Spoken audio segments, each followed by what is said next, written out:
Bonjour et bienvenue donc sur Corrèze Télévision pour une nouvelle émission littéraire. Je reçois ce soir Anthony Signol. Bonsoir Anthony. Bonsoir. Merci de nous faire l'amitié d'être sur les plateaux de Corrèze Télévision, ici donc au lycée Babet. Plaisir partagé pour ce livre qui s'appelle donc L'Aube des Fous aux éditions aux Ardents Éditeurs. Alors première question très simple parce que j'allais dire vous êtes un peu nouveau dans le paysage littéraire national et régional complètement. Les Ardents Éditeurs, une maison de Limoges, une maison d'édition de Limoges qui vous a séduit dont le livre a été, je dirais, un élément déterminant?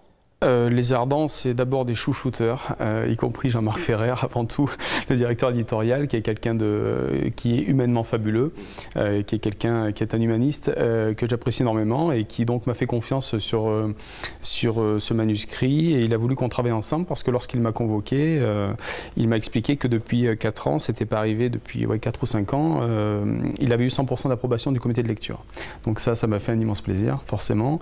Et à partir de là, tout s'est enchaîné très vite. Voilà, il y avait que 4 histoires, parce qu'il y a donc 5 histoires dans ce livre, il n'y en avait que 4, et là on était qu'en juin, il fallait absolument que ça sorte avant la foire du livre de Brive, et il m'a dit il m'en faut une 5e, voilà, donc ça s'est très vite précipité, enchaîné, et voilà, le challenge a été fait, tout est sorti à temps, et depuis le 14 octobre, c'est une très belle aventure. Alors, on reviendra sur ces dernières semaines, cette fin d'année 2013 et notamment la foire du livre. Mais je disais, vous êtes nouveau dans ce paysage littéraire corrézien, limousin et même national. Présentez-vous un petit peu. Vous avez cette fibre littéraire un peu familiale, mais on va pas épiloguer là-dessus. Vous avez aussi beaucoup lu, je dirais, dans le domaine de science-fiction, tout ce genre littéraire. Vous vous êtes lancé, il y a eu un déclic? Alors, moi, 14 ans, je lisais que des BD, comme tout ado qui se respecte. Et ma sœur m'avait lancé un bouquin dans les mains en me disant « Lis autre chose, je t'en supplie, fais quelque chose de ta vie culturelle. » Et c'était un Stephen King, et ça a été une révélation. Et j'ai jamais plus lâché ce genre de littérature, qui pour moi, donc, classé terreur, hein, c'est le genre qu'on appelle terreur, thriller, voilà. Un peu de science-fiction également, mais c'est surtout le genre terreur, le genre noir qui m'attire.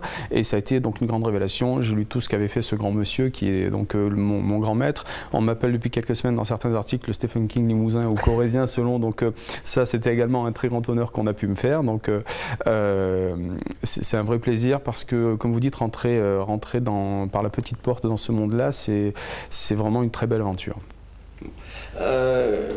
Terreur, ça veut dire est-ce que ça veut dire beaucoup d'imagination? Est-ce que ça veut dire beaucoup, parce que j'allais vous poser la question des sources d'inspiration. On a 5 histoires terrifiantes, hein, qui est le sous-titre de votre livre, L'Aube des Fous. Est-ce que l'actualité, souvent constituée de faits divers aussi, peut être source d'inspiration, ou alors vraiment il vous a fallu trouver des histoires un peu alambiquées, comme on dirait, pour arriver à monter ces 5 histoires présentes, comme vous le disiez, dans cet ouvrage? Alors l'actualité pas du tout, hein. Moi j'ai pas la télé déjà, je vis avec des chèvres perdues au fin fond de nulle part, sans voisins, au milieu des bois, voilà.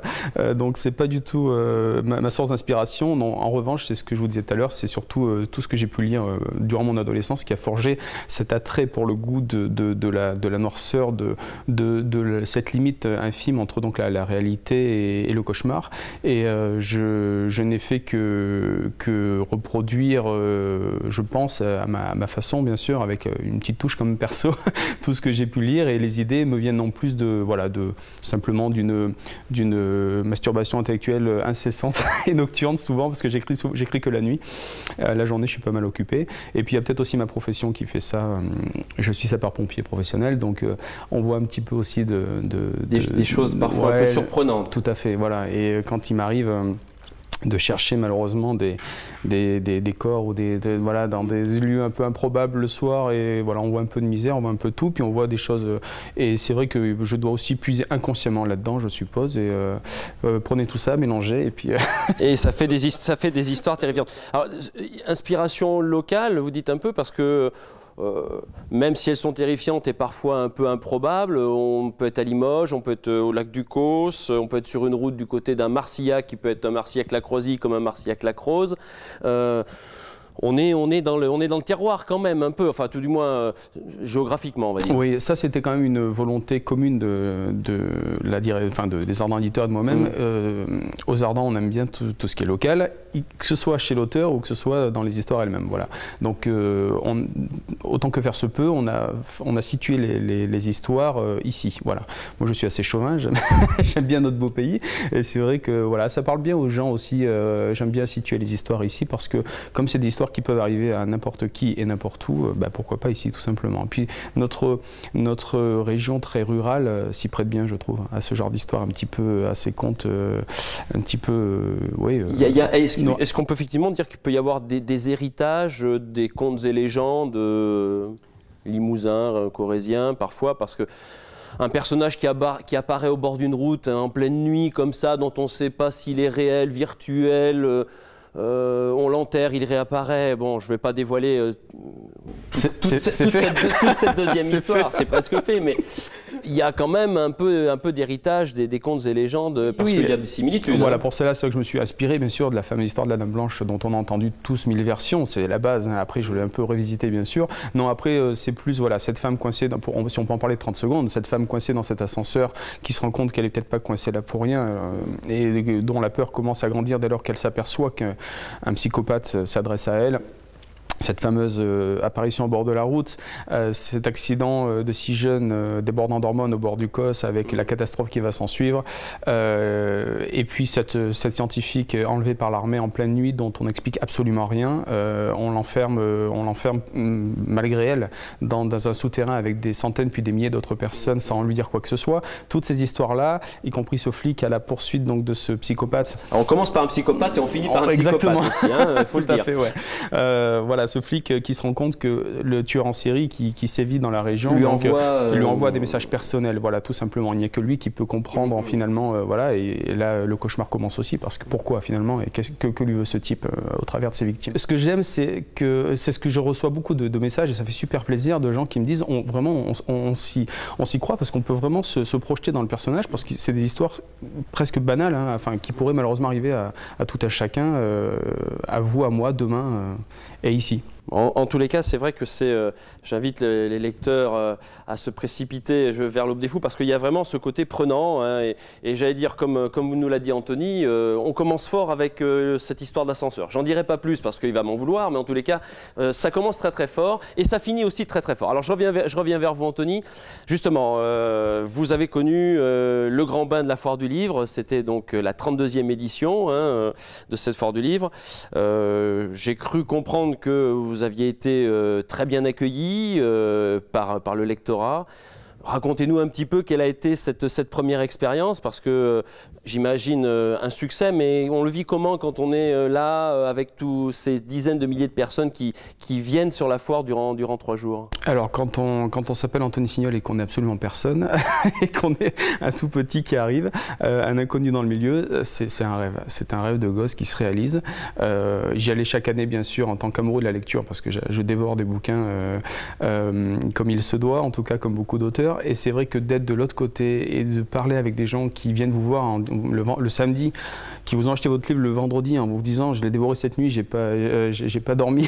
Enfin, c'est absolument génial, ça m'arrivait plusieurs fois. Vous savez pourquoi ils n'ont pas dormi peut-être aussi? Oui, parfois. Oui, il n'y a pas que la longueur du roman, du livre. Il y a des histoires un peu troublantes. Oui, tout à fait. On m'a fait le coup presque une dizaine de fois, c'était absolument fabuleux, du vendredi au samedi ou du samedi au dimanche. Donc ça, c'est absolument génial. Des gens qui viennent, qui l'avaient acheté avant, qui viennent vous parler de votre bouquin, c'est absolument sublime.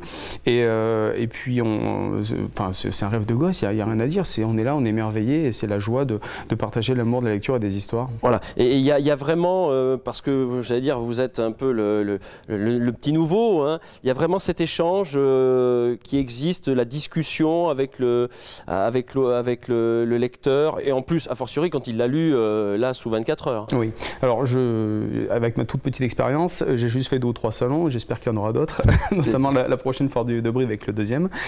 Mais c'est vrai qu'à Brive, il y a quand même cette ambiance unique. unique qui ne s'explique pas, dont beaucoup vont vous dire qu'ils ne l'expliquent pas, et c'est vrai, il y a c'est comme la deuxième foire nationale, inutile de le rappeler, en matière d'importance après Paris, il y a cette ambiance unique et chaleureuse, paradoxalement, malgré le monde, malgré les 80 ou 100 000 visiteurs, il y a cette chaleur humaine, il y a ces gens, bon, moi je suis en plus dans mon fief puisque j'étais chez moi, donc ça aide aussi, mais il y a vraiment cette magie des gens qui viennent vous voir, qui discutent et qui partagent avec vous cette histoire d'aventure, mais avec une probité exceptionnelle. Ça, c'est vraiment quelque chose de caractéristique à Brive et que j'ai vraiment apprécié. Alors, on m'avait tendu la perche, Anthony, bien évidemment, vous m'avez parlé du deuxième, donc cela veut dire que depuis la sortie de l'Aube des Fous, c'était au mois de... 14 octobre. Voilà, juste avant la foire, vous avez déjà d'autres histoires terrifiantes, limousines ou pas d'ailleurs, déjà écrites ou en cours d'écriture? J'en ai dans la besace, ouais. En cours d'écriture. Dans tous les jours, je reçois donc des messages très chaleureux sur les réseaux sociaux. Je suis assez présent sur les réseaux sociaux parce que je crois aussi que c'est très important et que c'est le seul moyen finalement aujourd'hui de pouvoir discuter personnellement avec ses lecteurs. Enfin, en tout cas, il n'y en a pas beaucoup, hein, et celui-là c'est sûrement le plus pratique. Et beaucoup d'entre eux me demandent un deuxième. Ardemment, donc c'est un grand honneur et je me dois... Votre éditeur aussi? Oui, aussi.